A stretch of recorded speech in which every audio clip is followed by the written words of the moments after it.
Warning, the following review of Transformers Robots in the Skies contains major spoilers. If you have not watched Transformers Prime or this episode yet, view at your own risk.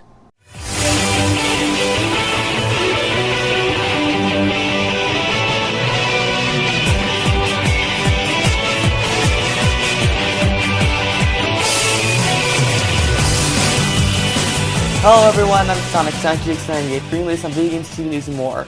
So today we're going to be talking about Part 5 of the Transformers Robots in the Skies Season 2 movie, or you would call this Episode 18 of Season 2 Minicon Madness. Now, I gotta say, this serves to be a pretty good Part 1 to the finale of this little Power Surge Fall event, and I gotta say, really great to see Starscream again. We get a lot more of the Minicon's backstory. It serves as a great prelude to the final part, which I'll be covering later, and I think is really good. So right now we're going to overhead what this episode did right and what it did wrong. So really, the most part of this episode was basically all pros after pro. The episode starts off right after where the last episode, My Big Trouble, ended, in which Bumblebee is brought onto the ship by Starscream, and so at this point, Starscream reveals to Bumblebee that he tricked him and that he's basically going to use both the Minicons and Bumblebee as hostages.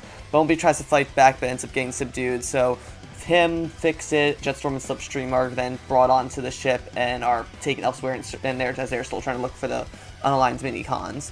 At this point, we also see that Optimus has finally arrived, who I gotta say, we gotta also see that Optimus has this sort of a new appearance than he did in the beginning of Season 2. Now, I remember in Season 2, while he does have the same body as he did in Season 2, his paint job isn't necessarily the same. So in this, Optimus, his paint job is different in that where it was all black and white paint scheme, it's now red and more traditional red and blue like it is in more other continuities. I guess it looks kind of odd at first, but I feel like I think it's like sort of to tie into the Power Surge toys that were released at the same time. I'm not quite sure. So anyway, Strongarm and Sideswipe and the rest of the team bring Optimus up to speed on what happened, and so they all decide to go out and find these new Minicons.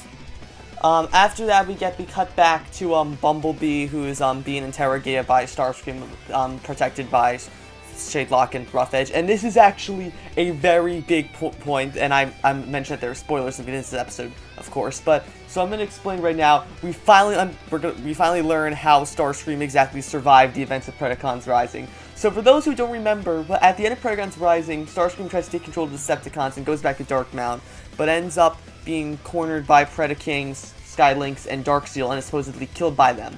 So in this sort of distorted flashback from Starscream, Starscream tells Bumblebee that while he says that he bravely fought the Predacons, apparently Starscream was running throughout the tower trying to escape at what, from what we can see at least, is Skylynx and Darksteel, because we have no idea where Predaking is, even though he did show up in the IDW comic back in the beginning of the year. So apparently, while Starscream's running for his life, he accidentally sets off some sort of defense system inside the tower, and that ends up killing Darksteel and Skylynx. We don't see Predaking there, even though he was present when at the end of Predacons Rising. So perhaps this could be Hasbro's way of acknowledging the fact that he was in the IDW comic.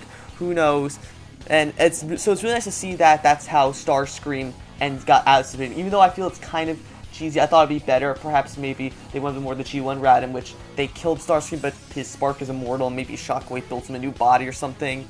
But I'm not going to complain. So apparently after that, Starscream stumbled upon one of Megatron's old researches, in which he learned that Megatron held captive 7 young Minicons who apparently had this great power that when they were we kind of gets into more research of the online Minicons, and that apparently if a Minicon bonds with another Cybertronian, it basically allows them to create a power surge of sorts, hence the Power Surge line of toys. And apparently Starscream learned that if all 7 Minicons were to link up with one single Cybertronian, that their power would be equal to that of a Prime. So that's what Starscream's objective. So apparently he was trying to he built himself a new body so that he could take on the power of these new Minicons, but instead, just when he was about to, the Minicons escaped and took refuge with the Scavenger Decepticon. So Starscream's been tracking them for the past 3 years, trying to figure out where they were. At this point, Sideswipe and Stronarm are out pursuing the Starscream when they come across Triceratops and some of the other Minicons. They try to stop them, but of course the Minicons do the thing. They just take over everyone's body and are just overpowered, which I do think is kind of a con. I'll get more into that later. I just really gotta say though that the Minicons I think are really, really overpowered. So apparently all the Minicons come out, they subdue Drift, Sideswipe, Stronarm, and Grimlock, and as they're about to figure out what to do, Optimus comes and they let go of them because they realize, oh, that's Optimus, they're Autobots, they're good guys. So Aerobolt, who is the leader, the self-proclaimed leader of the Minicons, basically explains to Optimus what they've been doing and how Aerobolt wants to power surge with Optimus so they'll be able to defeat Starscream. However, when they try to do it, it doesn't work because Optimus doesn't trust Aerobolt that much already, and that's kind of like the underlying theme, is that in order for the power surge to work, both the Minicon and the Cybertronian have to have trust in one another unless it's forced. So they just all continue on until they end up fighting Clawtrap and his Best of Scavenger game, but I'll get into that later. So it's at this point that Jetstorm, Slipstream, and Fixit are stuck in another point in the ship while Starscream's interrogating Bumblebee. So Fixit comes up with the idea to have Slipstream help him Jetstorm up into a loose vent, so that Jetstorm can try and find Bumblebee and break them out. And this leads to a pretty funny scene in which Jetstorm ends up making a lot of noise and almost gets caught by Starscream. In order to avoid being caught, Bumblebee has to continuously insult Starscream on how the Dark Star Saver doesn't accept him wholly, and it's a really funny moment. We can see more sassy Bumblebee and just Starscream completely losing his mind over it, and it's really good in my opinion. So now after this we cut back to the rest of the B team, which is Sideswipe, Stronarm, Drift, and Optimus they're heading with the rest of the Minicons to try and get to Bumblebee and Starscream. It's this point that we see more of Triceratops. We see Triceratops talking to Buzzstrike on the fact that he doesn't trust the Autobots and feel like that the rest of the Minicons should just go on their own and without the Autobots. But then, he tells, I think Buzzstrike talks to him about how they need to work with them and how Triceratops felt good in Grimlock when he power surged him back in Pretzel Logic, but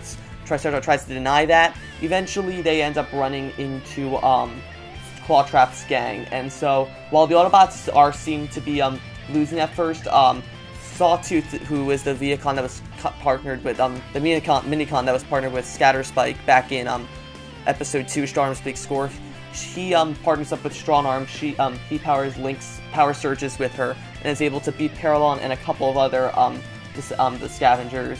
And so at this point, a bunch of the other Autobots to take up other Minicons, and they're all battling. It's really cool and nice to see the Minicons actually helping the Autobots for once, aside from them just constantly wrecking them like they have in every other episode. So it's a nice change of pace. Also at this point, we see Triceratops still is uncomfortable with this, and he actually decides to go ahead and just leave. He outright just leaves the group, done with everything, and we'll see more of him though in the next episode.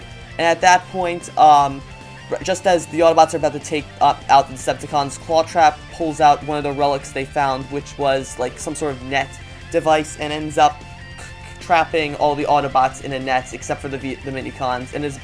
And just as the Decepticons are about to take the Minicons with them, Starscream pulls up, who is drawn to the power surges by Stronarm and the rest of the Autobots.